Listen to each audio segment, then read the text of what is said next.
జై శ్రీకృష్ణ అండి. ఈరోజు భగవద్గీతలోని అష్టమోధ్యాయంలోని 10, 11, 12 శ్లోకముల భావములు తెలుసుకుందాము. మొట్టమొదటగా 10వ శ్లోకం.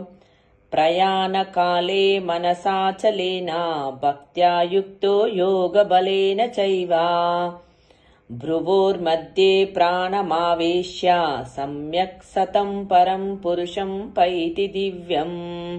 దీని భావము: మరణ సమయమున ప్రాణవాయువును భూమధ్యమున నిలిపి యోగశక్తిచే చలించని మనసుతో సంపూర్ణ భక్తిభావముతో దేవాదిదేవుని స్మరించడివాడు తప్పక పరమపురుషుని పొందగలడు. మరణ సమయమున మనస్సు భక్తితో దేవాదిదేవునిపై నెలగొని ఉండవలనని ఈ శ్లోకమున స్పష్టంగా చెప్పబడినది. యోగను అభ్యసించువారు ప్రాణవాయువును కనుబొమ్మల నడుమకు చేర్చవలనని ఇక్కడ ఆదేశించబడినది. ఈ విధముగా షట్చక్రముపై ధ్యానముతో కూడిన షట్చక్ర యోగ ఇక్కడ సూచించబడుచున్నది. శుద్ధ భక్తుడు అట్టి షట్చక్ర యోగమును అభ్యసింపడు, కాని అతడు సర్వదా కృష్ణ చైతన్యమునందు నెలకొని ఉండుటచే మరణకాలమునందును దేవాది దేవుని కృపచేతనే అతనిని స్మరింపగలుగును అని భావము.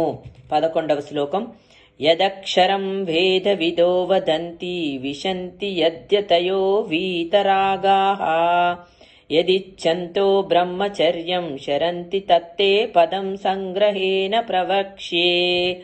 దీని యొక్క భావము: వేదములను ఎరిగిన వారును ఓంకారమును ఉచ్చరించువారును సన్యాసాశ్రమనందున్న గొప్ప మహర్షులను బ్రహ్మమును పొందుదురు. అట్టి పరిపూర్ణత్వమును కోరువారు బ్రహ్మచర్య వ్రతమును అభ్యసింతురు. దేని వలన వారు మోక్షమును పొందుదురో ఆ విధానమును నేనిప్పుడు నీకు సంగ్రహముగా వివరింతును.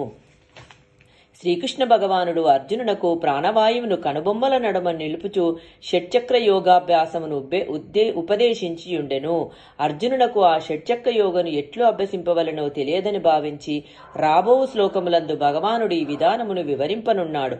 పరబ్రహ్మము అద్వితీయుడైనను వివిధ వ్యక్తరూపములను మరియు లక్షణములను కలిగియుండెనని భగవానుడు చెప్పుచున్నాడు. ముఖ్యముగా నిరాకారవాదులకు అక్షరం అనగా ఓంకారము పరబ్రహ్మముతో సమానము. శ్రీకృష్ణ భగవానుడు ఇక్కడ వైరాగ్యముతో కూడిన మునులు ప్రవేశించు నిరాకార బ్రహ్మమును గూర్చి వివరించుచున్నాడు అని భావము.